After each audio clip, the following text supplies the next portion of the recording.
नमस्कार, चर्चा the truth देख रहे हैं आप। मैं हूं गौतम ठाकुर और आज एक ऐसे मसले पर बात करने वाले हैं जो ना सिर्फ आपसे जुड़ा है, आपके परिवार, आपके घर, आपके देश, बल्कि पूरी दुनिया से जुड़ा है। आज का मसला एनवायरमेंट से जुड़ा है। आज विकास की चिड़िया को पकड़ने में हम इतने बिजी हो गए हैं कि उस चिड़िया को पकड़ने के लिए क्या कुछ दांव पर लग रहा है उसकी भी परवाह नहीं कर रहे हैं। तमाम देश आज मीटिंग्स करते हुए नजर आते हैं। बहुत बड़ी बड़ी मीटिंग होती है, देश के प्रधानमंत्री बहुत बड़ी बड़ी बातें करते हैं, लेकिन धरातल पर क्या है, जमीनी हकीकत क्या है, वो जानेंगे। आखिर हम इंडिविजुअल तौर पर, अपने तौर पर, अपने इस धरती के लिए क्या कर रहे हैं, वो जानेंगे। क्लाइमेट चेंज, तमाम ऐसे टर्म्स जो पिछले एक साल में आपने सुने हैं, उन टर्म्स का मतलब क्या है, उन शब्दों का मतलब क्या है, वो जानेंगे। तो इस मसले पर बात करने के लिए हमारे साथ प्रोफेसर विनोद कुमार हैं, जो कि एनवायरमेंट सोशियोलॉजी पढ़ाते हैं और बहुत बेहतरीन तरीके से एनवायरमेंट को लेकर काम कर रहे हैं, एनवायरमेंट को बचाने के लिए काम कर रहे हैं। तो सर, आपका स्वागत है आज के कार्यक्रम में। जी धन्यवाद। सर, सबसे पहले कहा जाता है कि शुरुआत जो है वो अपने तौर पर करनी चाहिए। आप एज एन गेस्ट आए हैं, तो सबसे पहला सवाल मेरा आपसे यही रहेगा कि एनवायरमेंट के लिए आप क्या करते हैं?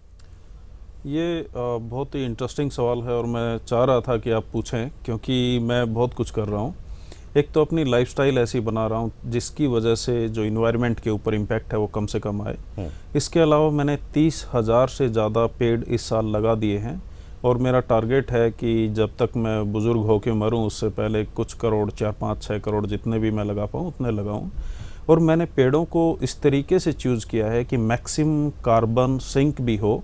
और एक सबसे बड़ा पोल्यूटर सेक्टर हमारा जो है एग्रीकल्चर, जिसको पोल्यूटर था नहीं, बना दिया गया मैकेनाइजेशन की वजह से, उसको फिर से हम उसी स्टेज में लेके जाएं जहां पे वो कार्बन नेगेटिव फुटप्रिंट में चला जाए। तो इसके लिए मैं रिसर्च भी कर रहा हूं, ग्राउंड पे भी काम कर रहा हूं, इसके अलावा लिख भी रहा हूं और देश विदेश के बहुत सारे फार्मर्स के साथ में जुड़ा हूं, जिनको मदद कर रहा हूं कि वो अपनी खेती को सुधारें, जिसकी वजह से वो कार्बन नेगेटिव फुटप्रिंट प्रोड्यूस करें। क्या बात है। तो अगर आपने कहा कि आपने 30,000 पेड़ लगाए हैं, लैंड कहाँ से लाते हैं? जब भी हम सोचते हैं कि हम पेड़ लगाएं तो सबसे बड़ा सवाल यही आता है, किसकी ज़मीन पर लगाएं? पड़ोसी की ज़मीन पर लगा दिया तो डंडा लेके भागेगा। तो आप कहाँ से वो लैंड, किसके लैंड पर वो प्लांट्स आपने लगाए हैं? देखिए, पहले तो मेरे पास जितनी ज़मीन थी मैंने लगभग सारी ज़मीन को फॉरेस्ट में कन्वर्ट करने के एग्रीकल्चर लैंड। और जो मेरे दोस्त हैं उनको मैं धीरे धीरे कन्विंस कर रहा हूँ कि वो भी अपनी ज़मीन को फॉरेस्ट में कन्वर्ट करें। तो उससे लॉस नहीं होगा, क्योंकि एग्रीकल्चर खेती आपको पैसा दे रही है, फॉरेस्ट आपको क्या देगा? फॉरेस्ट हमें ज़्यादा पैसा देगा। जैसे आपने कहावत सुनी होगी बचपन में कि पैसे पेड़ पे नहीं उगते हैं, लेकिन मैं कहता हूँ कि पैसे पेड़ पर ही उगते हैं, बस आपको उगाना आना चाहिए, और बहुत ज़्यादा उगते हैं। और जो पेड़ पे पैसे उगते हैं वो ग्रीन मनी होता है, वो हरा सोना एक तरीके से आपके पास है। उसमें आप क्लाइमेट को भी सुधार रहे होते हैं, अपनी ज़मीन को भी सुधार रहे होते हैं, उसके साथ अच्छे खासे पैसे भी आप कमा रहे होते हैं। तो किसानों को मैं समझ सकता हूँ, क्योंकि ऑलरेडी क्राइसिस में है। अगर उनको बोला जाए कि आप पेड़ों की खेती पे शिफ्ट हो जाइए तो उनके लिए मुश्किल होगा, लेकिन अगर उसको इनकम भी मिले और उसके साथ साथ में क्लाइमेट का भी सुधार हो और उनकी खेती भी सस्टेनेबल हो जाए तो वो जरूर इस तरफ आएंगे। क्योंकि आज के वक्त में पैसा सबसे ज़्यादा इम्पॉर्टेंट हो गया है और घर परिवार, एनवायरनमेंट तो शायद बहुत पीछे छूट गया है। पैसा अगर मिल रहा है कहीं से तो शायद वो वहाँ जाएंगे, लेकिन उसके लिए एक मॉडल ज़रूर तैयार करने की ज़रूरत है, या उन्हें वो मॉडल दिखाने की ज़रूरत पहले पड़ेगी। बिल्कुल। तो मॉडल मैंने कई सारे बनाए हैं, जिसमें एक एरिड जोन एग्रीकल्चर का मॉडल भी है, इसमें जहाँ पे पानी ज़्यादा है उसका मॉडल भी है, और मैंने दुनिया की सबसे अच्छी एग्रीकल्चरल टूल टेक्निक्स को स्टडी किया। तो मैं चाहता था कि हम इतना सिंप्लीफाइड करें चीज़ों को कि आम से आम आदमी उसको समझ पाए और अपने यहाँ पे अडॉप्ट कर पाए। जो ही हम चीज़ों को कॉम्प्लेक्स बनाते हैं तब क्या दिक्कत आती है, तब बड़ी बड़ी कंपनियां उसके अंदर आ जाती हैं और वो मोटा मार्जिन बनाती हैं, मोटा प्रॉफिट बनाती हैं, लेकिन किसानों को कुछ नहीं मिलता है। जैसे केमिकल और पेस्टिसाइड के चक्कर में किसानों को ग्रीन रिवोल्यूशन के नाम पे धकेला गया। आज के दिन किसान बर्बाद हो गए, उनके यहाँ पे कैंसर है, घरों में बहुत सारे लोग बीमार हो गए हैं, उनका जो खेती का सारा सिस्टम था वो चौपट हो गया है और वो मोनोक्रॉपिंग पे आ गए हैं। थाली में जो भी खाना आ रहा है वो एक तरीके से जहर आ रहा है। और जो दूसरी खेती है जिसमें पेस्टिसाइड्स यूज नहीं होते, वो इतनी महंगी चीज़ें हैं जो शायद एक गरीब इंसान अफोर्ड भी नहीं कर सकता। बिल्कुल, मैं उसी पे काम कर रहा हूँ कि उस थाली को इतना सस्ता बना दिया जाए कि गरीब से गरीब आदमी बेहतरीन खाना खाए। जो 5 स्टार 7 स्टार में आज के दिन ऑर्गेनिक के टैग पे बिकता है, वो खाना हर किसी के लिए हो सकता है। और बहुत ही सस्ते रेट में हो सकता है। क्या बात है। क्योंकि उसकी इनपुट कॉस्ट बिल्कुल नियर टू जीरो चली जाएगी। बिल्कुल ख़त्म तो नहीं कर सकते हैं, लेकिन बहुत रिड्यूस हो जाएगी। तो इसके लिए हमें ऐसे डिज़ाइन बनाने पड़ेंगे जिसके बेसिस पे हम खेती में कार्बन सिंक को बढ़ा पाएँ, जिससे हमारा क्लाइमेट चेंज और इन्वायरमेंटल जो लॉसेस हैं उसको ख़त्म किया जा सके। क्योंकि अगर मैं एक प्रोफेसर के तौर पे उनको बड़ी बड़ी जार्गन्स में, अंग्रेज़ी में बड़े बड़े भाषण देता हूँ तो उनके कोई काम का नहीं है। उनको चाहिए कि हमारी ये प्रॉब्लम है, इसका सॉल्यूशन बताइए। उसके साथ में मैं अपने आप को मानता हूँ कि मैं सेल्फिश हूँ, क्योंकि मैं अपना जो चीज़ है उसको उसमें इन्वॉल्व करना चाह रहा हूँ। मेरा मुद्दा है कि क्लाइमेट चेंज और ग्लोबल वार्मिंग कम हो, इसके लिए हम किसानों को इस्तेमाल करें और इस्तेमाल भी पॉजिटिवली करें, ताकि उनको इससे फ़ायदा हो, नुकसान नहीं हो किसी भी किस्म का। तो अभी आपकी बातों में शब्द आया क्लाइमेट चेंज, और पिछले कई सालों से हम ये क्लाइमेट चेंज, ग्लोबल वार्मिंग कुछ ज़्यादा ही सुन रहे हैं, बड़ी बड़ी मीटिंग्स में सुन रहे हैं। थोड़ा सा बेसिक तौर पर मैं ये जानना चाहूँगा कि आखिर ये क्लाइमेट चेंज है क्या? क्लाइमेट चेंज का सिंपल मतलब ये है कि जो हमारी दुनिया है इसमें बहुत सारा कार्बन हम प्रोड्यूस कर रहे हैं, खासकर डीजल, पेट्रोल, कोयला और जो ख़तरनाक किस्म के एग्रीकल्चर हमने केमिकल बेस चालू कर दी है, उसके वजह से भी हम प्रोड्यूस कर रहे हैं। इसके अलावा जो हमारा रेगुलर लाइफस्टाइल है, जिसमें एयर कंडीशन से लेके तमाम सारी चीज़ें हम बहुत ज़्यादा इस्तेमाल कर रहे हैं, उसकी वजह से भी बहुत सारा कार्बन डाइऑक्साइड, कार्बन मोनोऑक्साइड और हाइड्रोकार्बन्स वगैरह हम इन्वायरमेंट में पंप कर रहे हैं, जिसकी वजह से गर्मी बढ़ रहा है। और गर्मी बढ़ने की वजह से जो हमारे ग्लेशियर्स हैं वो पिघल रहे हैं। इसकी वजह से क्या हो रहा है कि पूरी दुनिया में एक्सट्रीम वेदर इवेंट घट रहे हैं।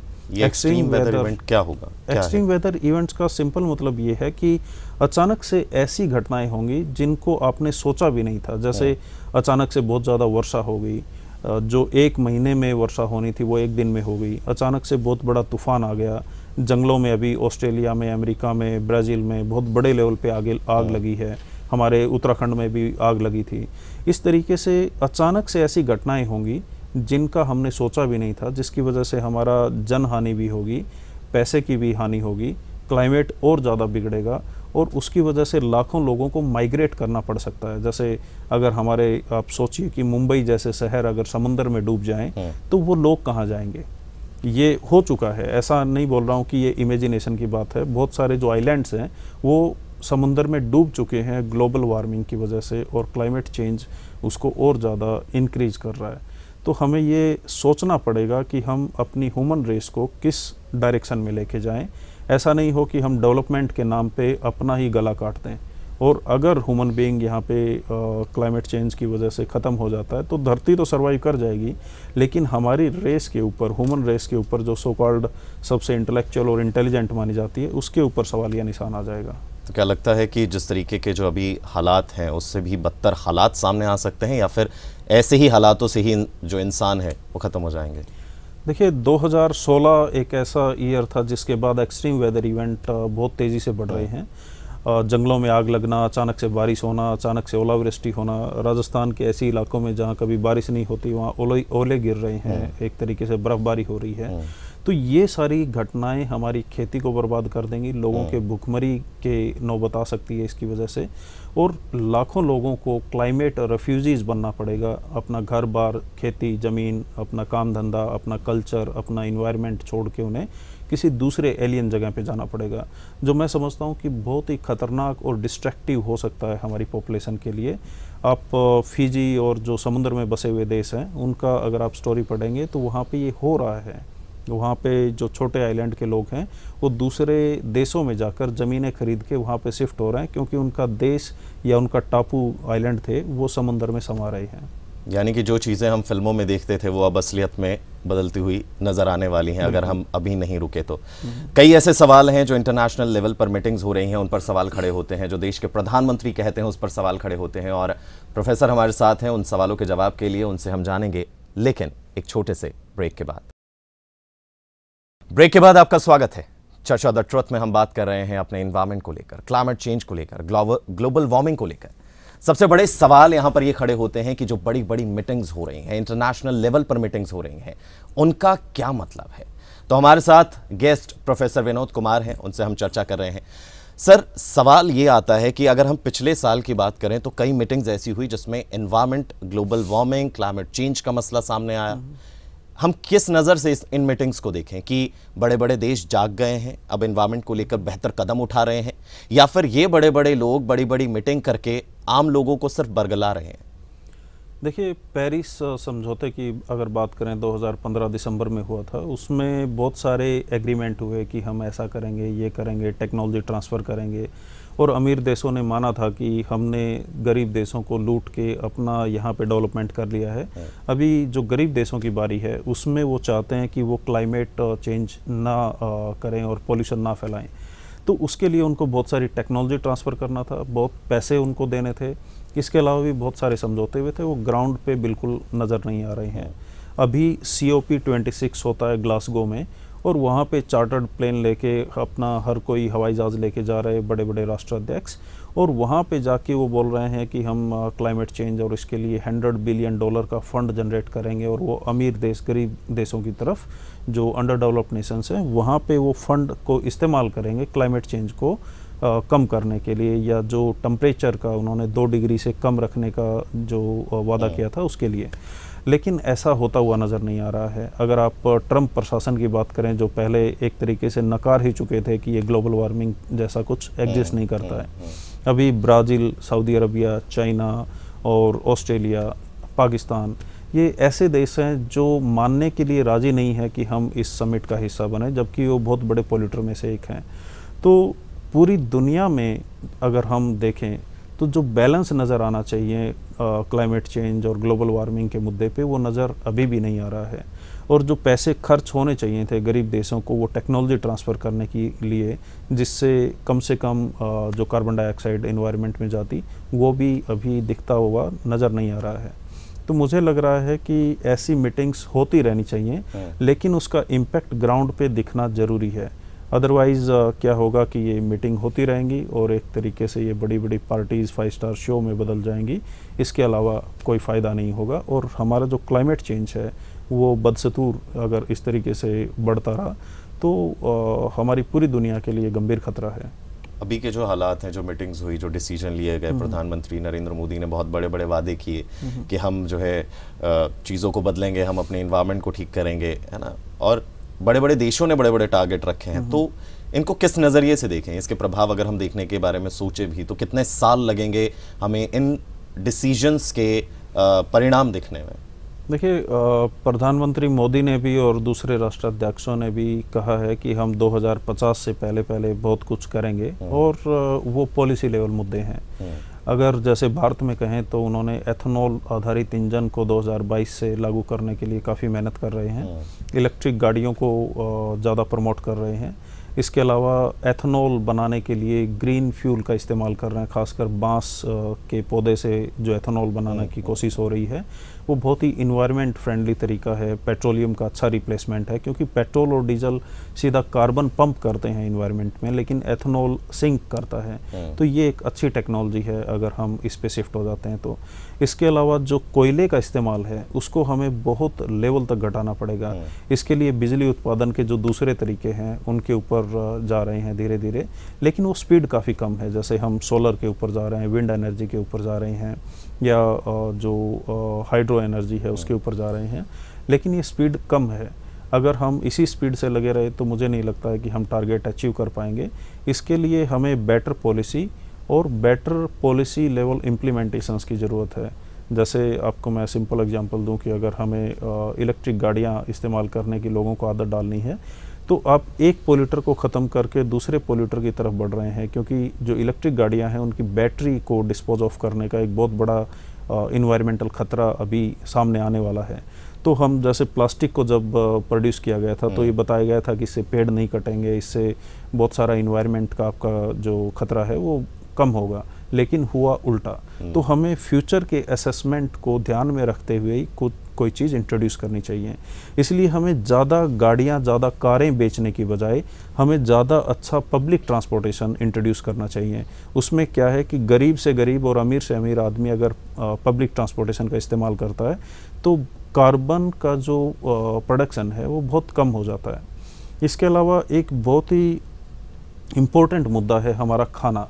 तो खाना हम दिन में 3-4 बार खाते हैं, चाय कॉफ़ी पीते हैं, वो सारा आता है एग्रीकल्चर से। लेकिन एग्रीकल्चर सेक्टर को हमने पूरा का पूरा मैकेनाइज कर लिया है बड़ी बड़ी मशीनों से, और हम चाहते हैं कि 1, 2, 3 किस्म की फसलें ज़्यादा हम प्रोड्यूस करें और उनके बेसिस पे ही हम अपना सारा जो फूड रिक्वायरमेंट है उसको हम कंप्लीट करें। लेकिन ये अच्छा तरीका नहीं है। अगर एग्रीकल्चर को हमने सस्टेनेबल नहीं किया, जैसे प्रधानमंत्री मोदी शायद आज या कल में ऑर्गेनिक एग्रीकल्चर पे बात करने वाले हैं। ऑर्गेनिक एग्रीकल्चर अच्छी स्टेप है, लेकिन उससे और ज़्यादा अच्छे स्टेप्स हैं जिनको हम यूज कर सकते हैं। और जो कार्बन डाइऑक्साइड या जो कार्बन मोनोऑक्साइड हम अपनी खाने के थ्रू पैदा कर रहे हैं उसको बहुत रिड्यूस कर सकते हैं। जैसे नॉन वेजिटेरियन खाना बहुत ज़्यादा पोल्यूटिंग है, बहुत ज़्यादा कार्बन मोनोऑक्साइड और कार्बन डाइऑक्साइड इन्वायरमेंट में पंप करता है। तो अगर हम अपनी डाइट को ये वेजिटेरियन में ले आएँ, और मैं फिर बोलता हूँ कि इस मामले में भी आपको सेल्फिश होना चाहिए, क्योंकि जो आपका वेजिटेरियन खाना है वो आपकी सेहत के लिए ज़्यादा अच्छा है बजाय किसी भी नॉन वेजिटेरियन खाने के। प्लांट बेस्ड डाइट पे जाएंगे तो आप कम कार्बन उत्सर्जन करेंगे और आपकी सेहत अच्छी रहेगी, आपको डॉक्टर के पास जाने की ज़रूरत नहीं पड़ेगी, और भी बहुत सारे जो चीज़ें हैं वो बचेंगी। हम सर बार बार एक वर्ड का इस्तेमाल कर रहे हैं, कार्बन। जी, एग्जैक्टली इसको आसान भाषा में आम लोगों के लिए अगर हम समझाना चाहें तो ये कार्बन क्या है? कार्बन एक गैस है जो हवा में अगर आ जाए तो वो गर्मी बढ़ाना चालू कर देती है, लेकिन अगर उसको सोख लिया जाए तो वो हमारे लिए एक बेहतरीन रिसोर्स है। वो हमारे खाने के माध्यम से, हमारे पेड़ों के माध्यम से ज़मीन के अंदर स्टोर होना चालू हो जाती है। और जब हम कार्बन फुटप्रिंट को कम करते हैं, मतलब हवा से कार्बन डाइऑक्साइड और कार्बन को कम करते हैं, तो वो हमारे जीने के लिए एक बेहतर इन्वायरमेंट हम पैदा करते हैं। तो कार्बन हमारी बॉडी का एक एसेंशियल पार्ट है। अगर हम अपनी बॉडी की बात करें तो हम कार्बन और सनलाइट से मिल के बने हैं। कार्बन हम पौधों के थ्रू खाते हैं और सनलाइट के बगैर पौधे भी पैदा नहीं होते और हम भी सर्वाइव नहीं कर सकते हैं। तो जो हम पॉल्यूशन कर रहे हैं, अभी आपने दिल्ली का हाल देखा होगा, वहाँ पे सांस लेना दूभर हो रखा है। अगर पार्टिकुलेट मैटर की बात करें तो 1000 से भी ज़्यादा जा रहा है। इसका मतलब है कि वहाँ पे सांस लेंगे तो आपको दमा और फेफड़ों की बीमारियां होना तय है। तो इसका सबसे आसान तरीका ये है कि एक तो हम अपनी लाइफस्टाइल सुधारें, दूसरा जो खाने के माध्यम से हम इतना सारा पोल्यूशन कर रहे हैं उसको कम करें, तीसरा जो गाड़ियों के ऊपर हमारा फोकस है कि हम पर्सनलाइज्ड ट्रांसपोर्ट करें, हर कोई अपना गाड़ी लेके चले, उससे बेटर है कि पब्लिक ट्रांसपोर्टेशन का इस्तेमाल किया जाए। तो मेरा फोकस सबसे ज़्यादा जो है वो है हमारी प्लेट के ऊपर, हमारे खाने पे, जिसकी वजह से हम जिंदा हैं। तो अगर आप क्वालिटी लाइफ चाहते हैं तो आपको अच्छा खाना खाना चाहिए, लेकिन वो अच्छा खाना प्रोड्यूस होना चाहिए एक कार्बन न्यूट्रल तरीके से। यानी कि इन शॉर्ट कहा जाए, जो विकास की परिभाषा इंसान के दिमाग में डाली गई है अब तक, उसे बदलने की ज़रूरत है। विकास का मतलब इंडिविजुअल गाड़ी या 6-6 गाड़ियाँ रखना नहीं, विकास का मतलब अच्छा खाना, अच्छी चीज़, हेल्दी लाइफ जीना है। तो कहा यह जाता है कि हवा के बिना आप एक क्षण भी नहीं रह सकते, खाने के बिना कुछ पल जी सकते हैं, पानी के बिना कुछ पल रह सकते हैं, लेकिन साफ हवा ना हो तो शायद आपके लिए जीना जो है वो बहुत मुश्किल हो जाएगा।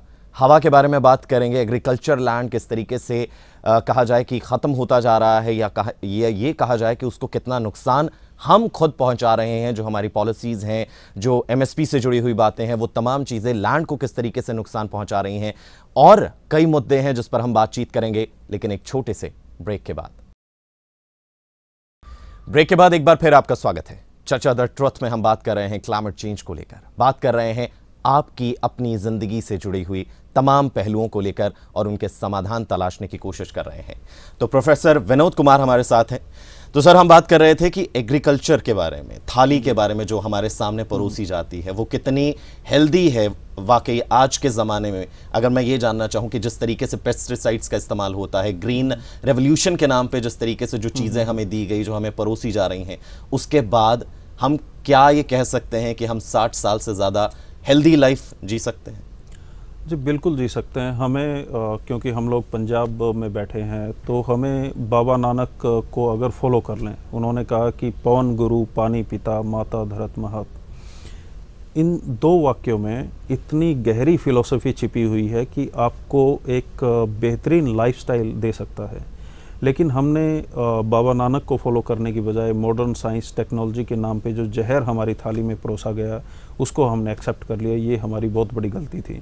तो इसको रिवर्स करने का सिंपल तरीका है कि डिब्बा बंद और जो पैकेट बंद खाना, प्रोसेस खाना हमारी प्लेट में आ रहे हैं, उससे हमें बचना चाहिए और डायरेक्टली किसान से हमें खाना लेना चाहिए। और किसान भी वो जो कार्बन न्यूट्रल खेती कर रहा हो, जैसे ऑर्गेनिक एग्रीकल्चर जिसको बोल रहे हैं, वो खेती कर रहा हो। तो आपको जीने के लिए सबसे एसेंशियल चीज़ है पानी, हवा, सनलाइट और आपका अच्छा इन्वायरमेंट आसपास का।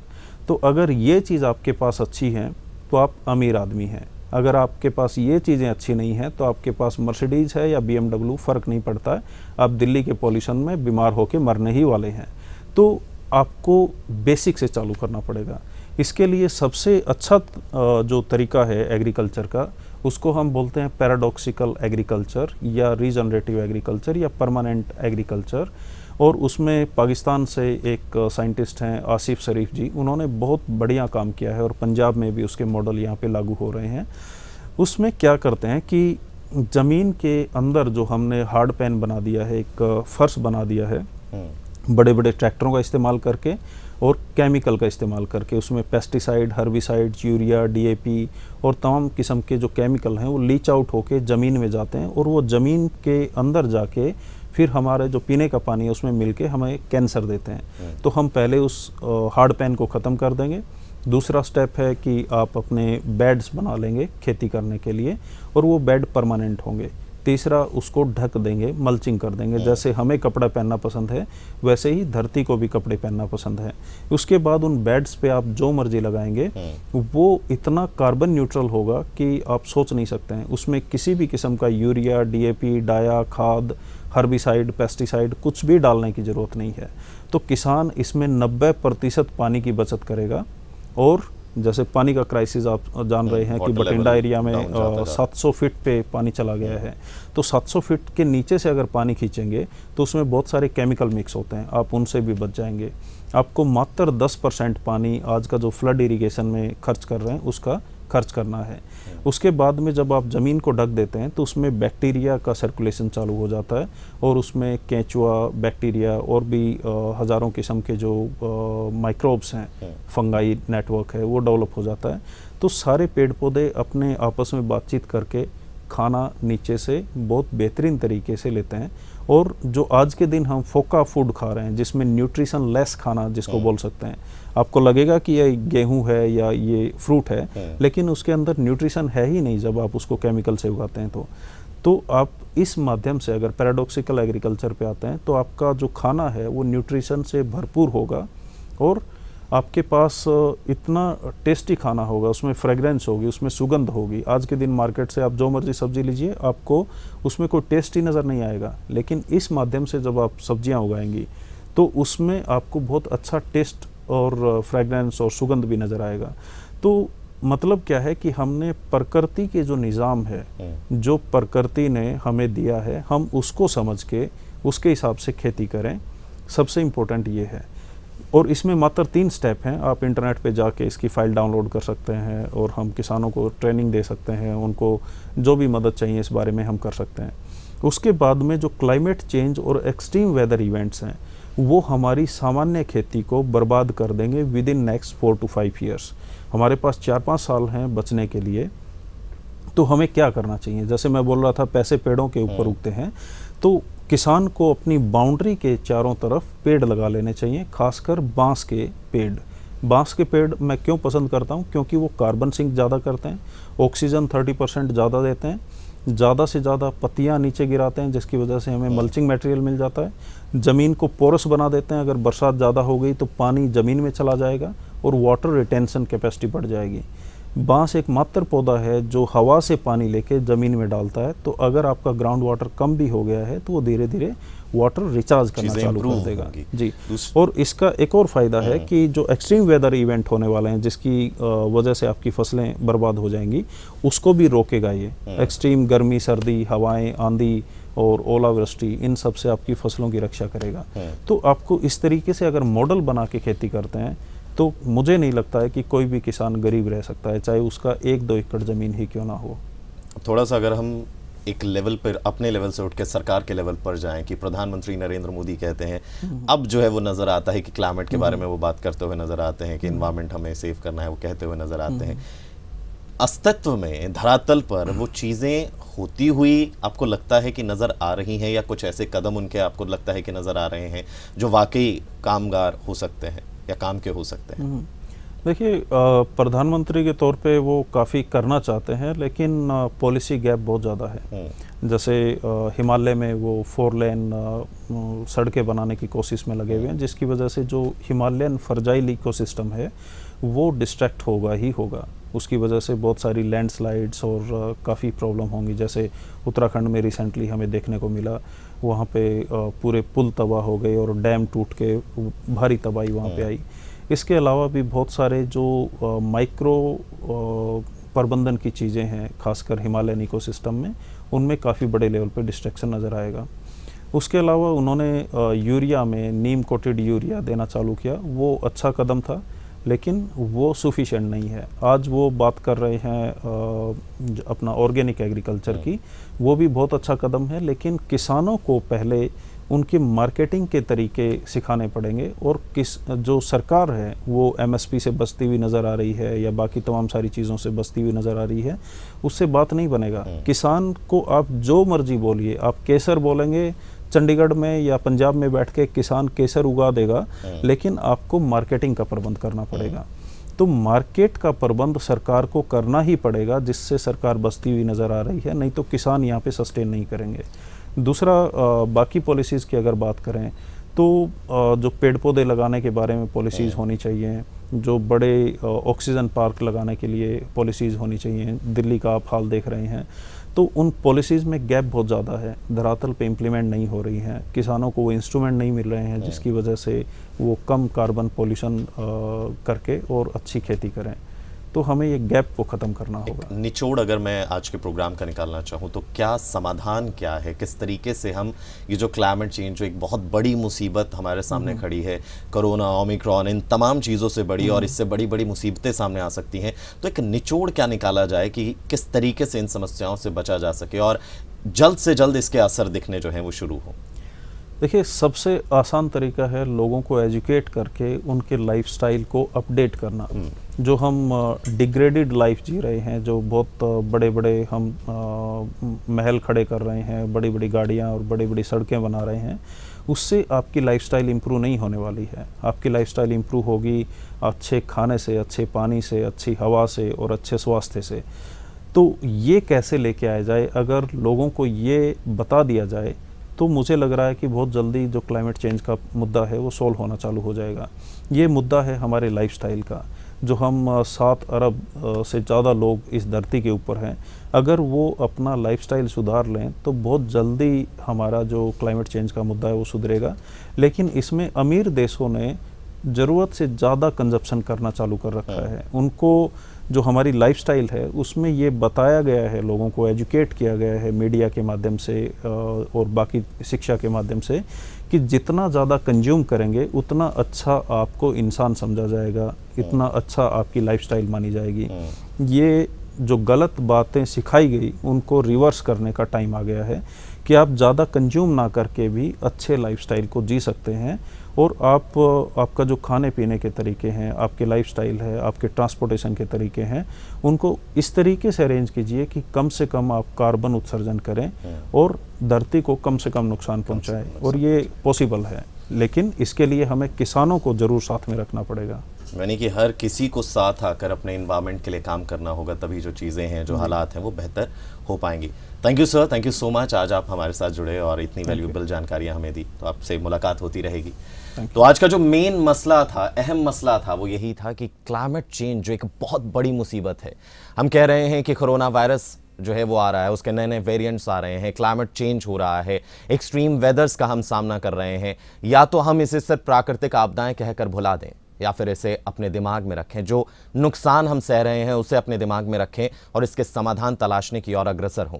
तभी कुछ बात बनेगी, तभी हालात जो हैं वो बेहतर होते हुए नजर आएंगे। और इसी के लिए आज की चर्चा जो है वो बहुत ज़्यादा अहम थी कि आखिर छोटे से छोटे और बड़े से बड़े तौर पर हम किस तरीके से बदलाव की ओर बढ़ सकते हैं ताकि समाधान निकले, ताकि हमारी आने वाली पीढ़ी के लिए हम कुछ बेहतर छोड़ के जाएं, बेहतर एनवायरनमेंट छोड़ के जाएं, बेहतर दुनिया छोड़ के जाएं। तो फिलहाल आज के लिए चर्चा द ट्रुथ में इतना ही। मुझे यानी गौतम ठाकुर को दीजिए इजाजत। नमस्कार।